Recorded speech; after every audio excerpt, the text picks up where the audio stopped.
皆さん、こんにちは。Welcome back to my channel. And if you're new here, welcome to Miku Real Japanese Family. 皆さんはこんなことを感じたことがありますか？単語や文法は知ってるのに、日本語の文を作るときに時間がかかってしまう。ネイティブが言ってることはわかるけど、言いたいことが言えない。話すまでに時間がかかってしまうから、会話についていけない。日本語を教えていると、学生からこういう悩みをよく聞きます。一番いいのは、日本に住んで日本人と話すこととか、自分の国にいる日本人と友達になってたくさん話す練習をすることです。でも、日本に住まなくても努力すればある程度話せるようになります。私も英語圏に住んだことがないけど、今から紹介することを実践して、1年以内でネイティブと問題なく話せるようになりました。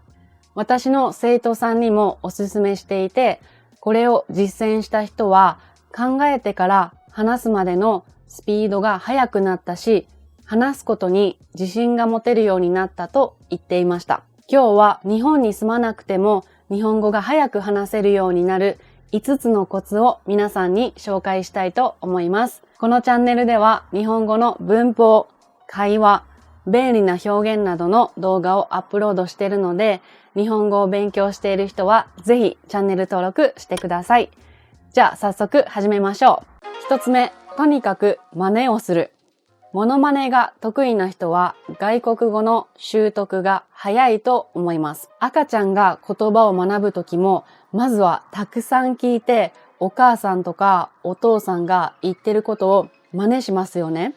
外国語を勉強するときも同じです。皆さんはきっと日本語の勉強のためにいろんなドラマを見たり、ポッドキャストを聞いたりしてると思います。もちろん聞く練習をするとリスニングも上達するし、自然な話し方も学べるのですごくいいんですが、もしドラマを見てるなら動画を止めて俳優、女優の真似をする練習をおすすめします。なんでかというと、日本語がペラペラになるには、口を動かす練習をする必要があるからです。私も英語を話し始めた時は、たくさん噛みましたし、スムーズに話せませんでした。日本語を話す時と英語を話す時は、口とか舌の使い方が全然違うからです。皆さんが母国語を話す時と日本語を話す時、口とか舌の動かし方は完全に同じではないと思います。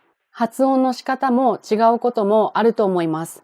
例えば、ザジズゼゾが言いにくい国の人もいれば、ハヒフヘホを発音しない国の人もいます。他にも小さいツの発音が難しい国の人もいれば、おじさんとおじいさんの区別が難しい国の人もいます。実際にネイティブの発音やピッチアクセントを聞いて真似をすると発音も良くなるし、噛まずに長い文章が言えるようになります。はじめはネイティブのペースについていけないかもしれません。私もそうでした。でも最初は動画を止めてゆっくり言えばいいです。その後慣れてきたら少しずつスピードを上げます。私もフレンズというドラマを見ながらこの練習をほぼ毎日しました。好きな女優さんの真似をしてたので楽しくできました。皆さんもネットフリックスで好きな俳優、女優を見つけてやってみてください。テラスハウスとかリアリティショーもおすすめです。2つ目、考える時の言語を日本語に変える。皆さん普段母国語で頭の中で考えますよね。それを日本語に変えてみてください。これは日本語の勉強を始めたばかりの人や単語と文法をあまり知らない人にとっては難しいかもしれません。でもある程度の語彙力と文法の知識がある人や普段よく日本語のインプットをしている人は練習すればできるようになると思います。みんな最初は母国語で考えて母国語から日本語に訳すと思います。最初はそれでいいですが、母国語で考えて日本語に訳して日本語で言うまでにだいぶ時間がかかってしまいますよね。それに皆さんも知ってると思いますが、外国語から日本語に訳して話すと変な日本語になることが多いですよね。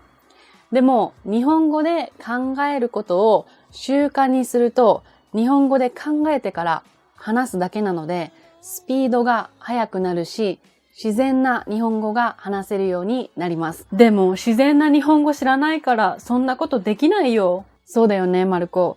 じゃあどうすればいいかというと、とにかくインプットをしてください。見本がないとどんな風に日本語で自然に考えればいいかわからないですよね。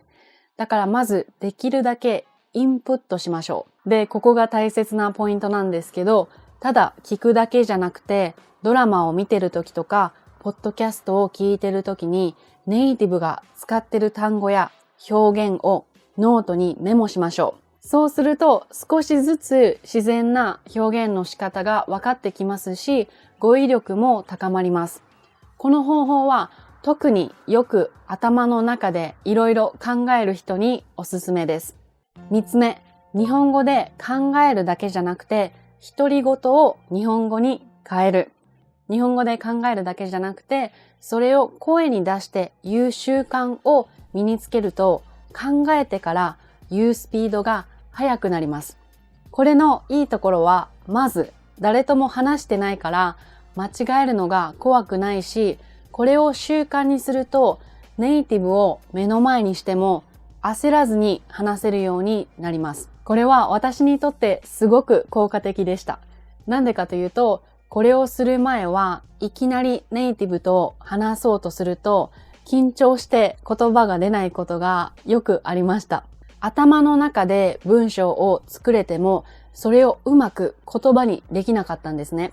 でも、毎日自分に英語で話し始めてから、ネイティブと話すときに、いつも自分に話してるみたいに緊張せずに話せるようになりました。一人で公園を散歩してるときとかも、英語で話してて、変な目で見られたこともよくあります。でも、今はマスクをしてるので、誰にもバレないで一人で話せるし、あとイヤホンを片方していれば誰かと話してるように見えるので大丈夫です。日本語を話すことに慣れていなかったら、ネイティブと話すときに緊張してしまって何を言えばいいかわからなくなると思います。だからまず一人でいるときに考えたことを声に出して言う練習をしましょう。でもミク、一人で話してたら間違った日本語を話す癖がつくんじゃない？そうだよね。私も英語を勉強してた時、それを心配してたんだけど、大事なのは文法のルール、動詞の活用をしっかり勉強することです。このチャンネルでも文法の動画をたくさん見られるので、よかったら見てみてください。文法のルールとか活用をしっかり勉強すると、自分で言った時に間違いに気づけるようになります。あとはインプットをたくさんしてるとネイティブの日本語に慣れてきて、自分が間違って言った時に、あれ？これなんか変だなと気づくようになります。確かにそのレベルまで行くには少し時間がかかるかもしれません。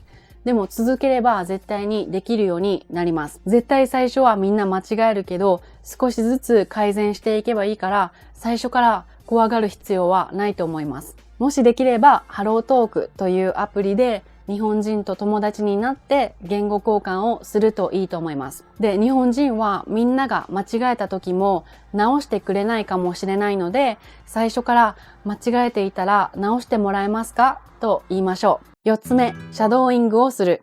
シャドーイングというのはネイティブの後に声に出して言うことです。一つ目の真似をすることと似ていますが、シャドーイングは動画を止めずにします。ネイティブの少し後に言います。私はこんな感じでやってました。No, you didn't.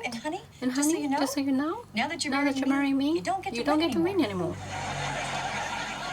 Look, forget it, okay? I don't want to go. I don't want to see him. I don't want to. Chandler, look, I know that your dad embarrassed you. ドラマ、テレビ、YouTube を見ながらすることをおすすめします。私は発音が本当に悪かったので、これをたくさんしました。最初私の英語はこんな感じでした。I have to go to the dentist. 自分の発音とネイティブの発音が違いすぎて、ネイティブの英語も聞き取れませんでした。でも、シャドーイングを始めてからネイティブの英語が聞き取りやすくなったし、発音やアクセントもマシになりました。これを1ヶ月ぐらい続けて、久しぶりにネイティブの友達と話した時に、言いたいことが前よりスラスラ出てきてびっくりしました。そこから自分の英語に自信が持てるようになりました。皆さんも騙されたと思って1ヶ月だけ続けてみてください。最初は難しくてイライラするし、諦めそうになりますが、だんだん簡単になってきます。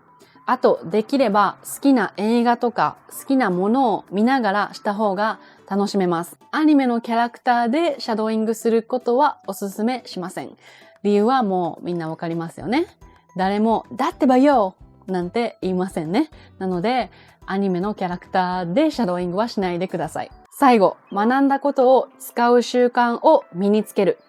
日本語のスピーキングが上達するのが早い人は、学んだ単語をどんどん使います。例えば、このチャンネルに出てくれたナチョは、日本に来る前から日本語が上手だったんですけど、その理由は、ナチョは学んだ表現をすぐに会話で使うからです。何かを覚えるとき、短期記憶と長期記憶があります。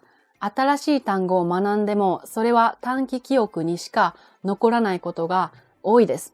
でもそれを何回も使うと長期記憶に残って自然に話すときに出てくるようになります。例えば私は off the top of my head という表現がなかなか覚えられませんでした。だからそれを独り言で使いまくりました。そうすると会話で自然と言えるようになってました。皆さんも新しい単語を学んだらそれを独り言や会話で使ってみてください。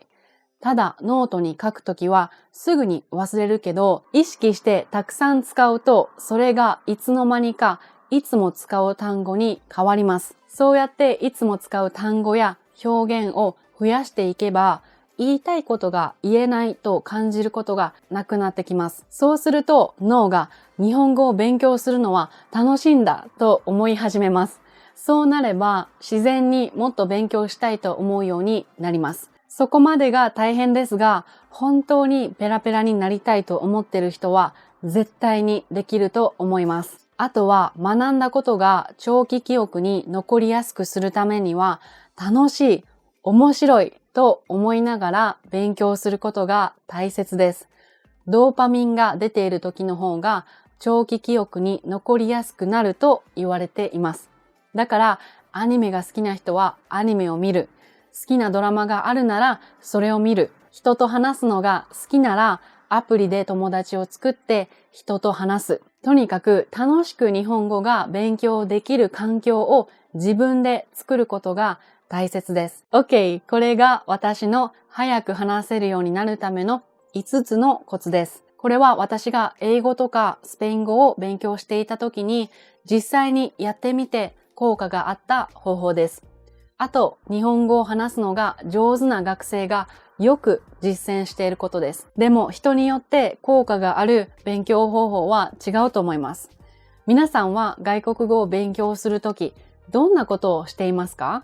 これ以外にもおすすめの方法があったら、ぜひぜひコメントで教えてください。私ももっといろいろな勉強方法を知りたいです。もしこの動画が少しでも役に立ったと思ったら、いいねボタンを押していただけると嬉しいです。皆さんいつも動画を見てくださって本当にありがとうございます。